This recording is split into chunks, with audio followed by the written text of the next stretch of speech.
แต่ว่าเปียกสำหรับแห้งนี่มันมีจุดดีหลายประหยัดน้ำผลผลิตสิหลายปลูกข้าวแบบกสิกรรมอินทรีย์ปลูกแบบเปียกสลับแห้งนี้มันจะเป็นมิตรต่อสิ่งแวดล้อมโครงการส่งเสริมการปลูกข้าวแบบยืนยงบริษัทเบียร์ล้าวจำกัดได้เผยผลดำเนินงานการปลูกข้าวฤดูนาแซงปี 2025-2026 โดยเน้นใส่ผลสำเร็จในการสืบต่อน้ำใส่เทคนิคการปลูกข้าวแบบเปียกสลับแห้งซึ่งเป็นองค์ประกอบสำคัญในการขับเคลื่อนกสิกรรมแบบฟื้นฟูของบริษัทเบียร์ลาวท่านคำแสนสมพรดีห้องหัวหน้าโครงการกสิกรรมและสิ่งแวดล้อมเมืองปากงืมให้สัมภาษณ์ว่าแต่ว่าเปียกสำหรับแห้งนี่มันมีจุดดีหลายหนึ่งก็เป็นประหยัดน้ำหลักๆข้าพเจ้าเว้าอันที่สองผลผลิตสิหลายสำหรับอยู่เมืองปากงืมนี่บริษัทเบียร์ลาวเพิ่นลงมาหันมีอยู่5บ้านเพื่อที่สนองปุ๋ยสนองแนวพันธุ์และเก็บซื้อแล้วเดี๋ยวนี้มันมีอยู่อันดาบ้านปะเกี้ยวนี่มีวังโพดงกระลึมบ้านท่าเรือบ้านโดนบ้านหนองบัวเรียงถือว่าเฮ็ดปีผ่านมาก็ถือว่าเฮ็ดหลายแล้วเสียเป็นไฟสองมาระยะหลังๆนี่ก็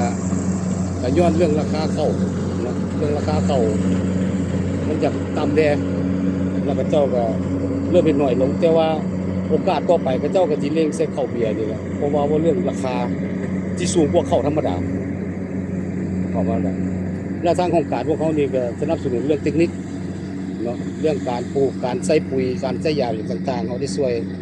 บริษัทเบียร์เพิ่นก็ยังขยายได้5-6บ้านอยู่แต่ในโอกาสต่อไปก็สิแม่นก็สิได้ทั่วเมืองนั่นแหละเนาะเพื่อสนองให้เพิ่นท่านสิทธิไสเกตวงศ์คณะอำนวยการและชี้นำเวียกกิจการองค์กรสังคมและความยืนยงได้ให้สัมภาษณ์เฉพาะฤดูนี้พวกเราได้นำใส่เทคนิคใหม่เข้ามาช่วยเนาะนอกจากปลูกข้าวแบบกสิกรรมสะอาดปลูกข้าวแบบกสิกรรมอินทรีย์และต้องได้นำใส่วิธีการปลูกสลับแห้งปลูกแบบเปียกสลับแห้งเป็นอย่างจึงปลูกแบบเปียกสลับแห้งเพราะว่าการปลูกแบบเปียกสลับแห้งนี้มันจะเป็นมิตรต่อสิ่งแวดล้อมหนึ่งและแมนมันลดผ่อนการนำใส่น้ำลง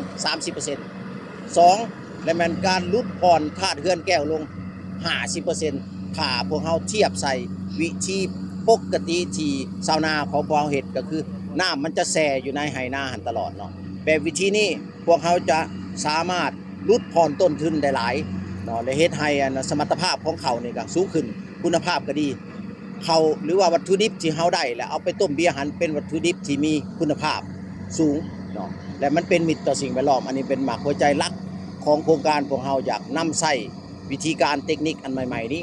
โดยสมทบกับภาครัฐเนาะก็คือทางศูนย์คนพวกเขาเนาะและที่ขึ้นกับสถาบันหันเนาะเพิ่นได้ลงมาช่วยเป็นทางวิชาการให้พวกเราและมีการฝึกอบรมให้ชาวนาเป็นประจำก่อนจะลงฤดูแต่ละฤดูนี้เนาะพวกเราจะมีการฝึกอบรมให้ความรู้เกี่ยวกับการปลูกข้าวอันใหม่ๆให้แก่ชาวนาและหลังจากให้ความรู้แล้วเวลาปลูกไปพวกเราก็ต้องได้ไปติดตามเขาเจ้าว่าเขาเจ้าเฮ็ดถูกต้องตามเทคนิคที่ได้กำหนดไว้หั่นบ่สำหรับชาวนาที่เข้าร่วมโครงการก็ได้รับผลประโยชน์โดยกงจากบริษัทโดยต่างหน้าชาวนาตัวแทนชาวนาบ้านนาลงเมืองปากงืมนครหลวงเวียงจันทน์ที่ได้เข้าร่วมโครงการดังกล่าวได้ให้สัมภาษณ์ว่าผ่านมาเขาก็เฮ็ดปลูกข้าวเหนียวธรรมดาแล้วก็ขายตามธรรมดาบ้านเขาเนาะแต่ว่ามาเข้าโครงการแล้วก็ถือว่ามันเฮ็ดให้รายได้ของครอบครัวทันดีขึ้นเนาะเช่นว่าราคาเป็นราคามาตรฐานเนาะโครงการเป็นชื่อนะมาตรฐานตัวนี้มันก็เฮ็ดให้ชาวนาเขาผลิตข้าวขายได้คาดหมายเนาะเช่นว่าฤดูผ่านมาเนาะข้าพเจ้าก็ได้เข้าอยู่9 ต้นมาขายราคา 15,000 ก็ถือว่าได้อยู่140 กว่าล้านเนาะตอนนั้นก็เป็นรายได้ของครอบครัวที่ดีขึ้นจากเขาปลูกข้าวเหนียวมาแต่ก่อนเนาะกสิกรรมศาสตร์ผ่านมาการปลูกข้าวแบบดั้งเดิมเนาะผ่านมาพวกเขาได้เป็นพากันนำใส่น้ำมันยางหลงไหลแบบนี้พวกเขาได้มาเรียนรู้เกี่ยวกับปลูกข้าวสำหรับสลับแห้งแล้วถือว่าเฮ็ดให้การปล่อยน้ำเสนาก็ถือว่าพวกเขาบ่ให้น้ำมันอยู่หลายบ่ให้มีน้ำหลายถือว่าเขาปล่อยให้น้ำแห้งหลังจากนั้นปล่อยน้ำแห้งแล้วพยาธิมันก็จะบ่แทรกซ้อนเฮ็ดให้เขาพวกเขาแตกกอ ก็ถือว่าผ่านมาพวกเฮาเฮ็ดข้าวเปียกสลับแห้งนี่ถือว่าได้รับผลดีหลาย